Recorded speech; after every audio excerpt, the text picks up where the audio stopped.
নমস্কার। তো আমি চলে এসেছি নমস্কার গেম ভিডিও থেকে তোমাদের আরেকটা নতুন আপডেট তোমাদেরকে বলি। তোমরা যেটা করতে পারবে সেটা কিন্তু আরেকটা ভিডিও আপডেট আমরা খুঁজে পাচ্ছি না।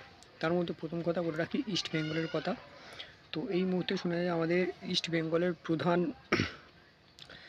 মোটামুটি প্লেয়ারদের প্রচুর চোট, যেমন ক্লেটন সিলভার কোমরে চোট, হিজাজির দাঁত ভেঙে গেছে, তো নিশু কুমারের প্যাট কুচকিতে টান ধরেছে, নন্দ কুমারের পিঠে চোট।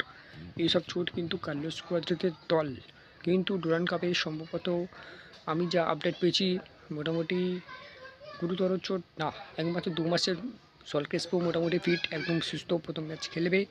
মোটামুটি নিশু কুমার 2 মাসের বাইরে, কিন্তু একদম বাইরে চলে গেছে নিশু কুমার, ইস্টবেঙ্গলের সাইড ব্যাক। তো ইস্টবেঙ্গলের সাইড ব্যাক চলে গেছে। সম্ভবত ডুরান্ড কাপের প্রথম ম্যাচ নাউটনের বিরুদ্ধে ইস্টবেঙ্গল খেলবে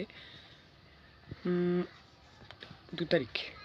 ওই ম্যাচটা কিন্তু ইস্ট বেঙ্গলের জন্য প্রচুর গুরুত্বপূর্ণ ম্যাচ হতে চলেছে। এবং তোমাদেরকে আরেকটা নতুন ভিডিও তোমাদেরকে আপডেট দিই, সেটা হচ্ছে ইস্টবেঙ্গলের আরেকটা ট্রান্সফার নিউজ। সেটা হচ্ছে ইন্ডিয়ান সুপার লিগের ভালো পারফরমেন্স প্লেয়ার মোহনবাগানের প্লেয়ার সাইড ব্যাক রিলিজ করেছে মোহনবাগান। ইস্টবেঙ্গল ওই প্লেয়ারটাকে নিতে খুব আগ্রহী। প্লেয়ারটার নাম হচ্ছে হেক্টর হুস্তে।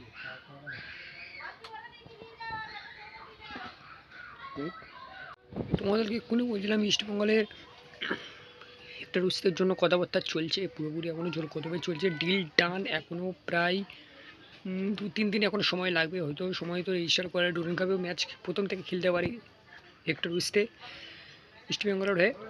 তো আরেকটা তোমাদেরকে বলে রাখি, 2 তারিখ থেকে অগস্টে মোহনবাগান, ইস্টবেঙ্গল, মোহামেডান, তো 3টে আমাদের ফুটবলের যে বাংলার ক্লাব ঘরের মাঠে ক্যালকাটা ফুটবল লিগ খেলবে। কারণ 3, 7, 10, 9, 10 মোহনবাগান ইস্টবেঙ্গল নৈহাটি, তারপর 3জনের নৈহাটি করে পড়েছে। সব বাকি ম্যাচগুলো মোহনবাগান, ইস্টবেঙ্গল, মোহামেডান তিনজনের ঘরের মাঠে খেলবে সিএফএল। তো আর একটা তোমাদের একটা আপডেট দিই, কালকের কিন্তু ডুরান্ড কাপ শুরু হচ্ছে। টিকিট কোথায় পাবে সব বলে দেবো। অফলাইন অনলাইন বুক মাই শোতে সবাই টিকিট কালেক্ট করতে পারবে। গেট 2 নম্বর গেট থেকে, ওখান থেকে টিকিট আমরা কালেক্ট করে তোমরা ভিতরেও ঢুকে খেলা ঢুকতে পারবে। সো মোহনবাগান, ইস্টবেঙ্গল, মোহামেডান 3টে গ্রাউন্ড থেকে টিকিট কালেক্ট করতে পারবে তোমরা। সল্টলেক স্টেডিয়াম থেকে তোমরা করতে পারবে, কোনো অসুবিধা নেই। তো কালকের মোহনবাগান এমডিএক্স, কালকের আলট্রাস ওরা কিন্তু টিকিটের ব্যবস্থা করেছে। তো ফ্রি টিকিট, তোমরা চলে যাও, কোনো অসুবিধা নেই। মোটামুটি যা বললাম এই আপডেট। কাল দেখা হচ্ছে যুব ভারতীতে।